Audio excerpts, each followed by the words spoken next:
लैंगिक अत्याचार प्रकरणानंतर आता आर्थिक घोटाळा, भोंदू शिंदे अडचणीत। बेलापूर येथील स्वयंघोषित भोंदू गणेश उर्फ गणेश शिंदे याच्या अडचणीत आणखी भर पडली असून आता त्याच्यावर आर्थिक फसवणुकीचे गंभीर आरोप समोर आले आहेत। आधीच लैंगिक शोषणाच्या प्रकरणात अटकेत असलेल्या शिंदेने अनधिकृत भिशीच्या माध्यमातून कोट्यवधी रुपयांचा गैरव्यवहार केल्याची चर्चा जिल्हाभर रंगली आहे। छत्रपती संभाजीनगरमधील एका व्यापाऱ्याच्या संगनमताने ही भिशी चालवण्यात आली होती। या योजनेत श्रीरामपूर, बेलापूर परिसरातील व्यापारी, राजकीय व्यक्ती आणि महिलांकडून मोठ्या प्रमाणात पैसे जमा करण्यात आले। मात्र नंतर या गुंतवणुकीतून लाखो रुपयांची फसवणूक झाल्याचे उघड झाले आहे।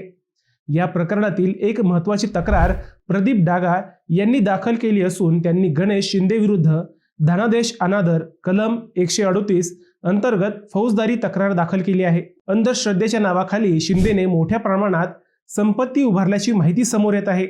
पढेगाव रस्त्यावर आलिशान बंगला तसेच संभाजीनगर जिल्ह्यातील बागायती जमीन खरेदी करून त्याने स्वतःची बाबा म्हणून प्रतिमा तयार केली होती। या प्रकरणात 27 एप्रिल रोजी अटक करण्यात आल्यानंतर त्याला पोलीस कोठडीत ठेवण्यात आले होते।